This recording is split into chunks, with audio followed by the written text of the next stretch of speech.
नदी किनारे एक विशाल पेड़ था। उस पेड़ पर बगुलों का बहुत बड़ा झुंड रहता था। उसी पेड़ के कोटर में काला नाग रहता था। जब अंडों से बच्चे निकल आते और जब वो कुछ बड़े होकर माँ बाप से दूर रहने लगते, तभी वह नाग उन्हें खा जाता था। इस प्रकार वर्षों से काला नाग बगुलों के बच्चे हड़पता आ रहा था। बगुले भी वहाँ से जाने का नाम नहीं लेते थे, क्योंकि वहाँ नदी में कछुओं की भरमार थी। कछुओं का नरम मांस बगुलों को बहुत अच्छा लगता था। इस बार नाग जब एक बच्चे को हड़पने लगा तो पिता बगुले की नज़र उस पर पड़ गई। बगुले को पता लग गया कि उसके पहले बच्चों को भी वो नाग खाता रहा होगा। उसे बहुत शौक हुआ। उसे आंसू बहाते एक कछुए ने देखा और पूछा, मामा क्यों रो रहे हो? गम में जीव हर किसी के आगे अपना दुखा रोने लगता है। उसने नाग और अपने मृत बच्चों के बारे में बताकर कहा, मैं उससे बदला लेना चाहता हूँ। कछुए ने सोचा, अच्छा तो इस गम में मामा रो रहा है।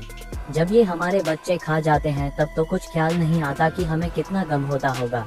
तुम सांप से बदला लेना चाहते हो तो हम भी तो तुमसे बदला लेना चाहेंगे। बगुला अपने शत्रु को अपना दुख बताकर गलती कर बैठा था।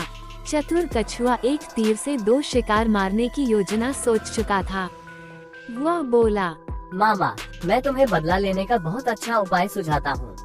बगुले ने अधीर स्वर में पूछा, जल्दी बताओ वो उपाय क्या है। मैं तुम्हारा एहसान जीवन भर नहीं भूलूंगा। कछुआ मन ही मन मुस्कुराया और उपाय बताने लगा। यहाँ से कुछ दूर एक नेवले का बिल है। नेवला सांप का घोर शत्रु है। नेवले को मछलियाँ बहुत प्रिय होती हैं। तुम छोटी छोटी मछलियाँ पकड़कर नेवले के बिल से सांप के कोटा तक बिछा दो। नेवला मछलियाँ खाता खाता सांप तक पहुँच जाएगा और उसे समाप्त कर देगा। बगुला बोला, तुम जरा मुझे उस नेवले का बिल दिखा दो। कछुए ने बगुले को नेवले का बिल दिखा दिया। बगुले ने वैसे ही किया जैसे कछुए ने समझाया था।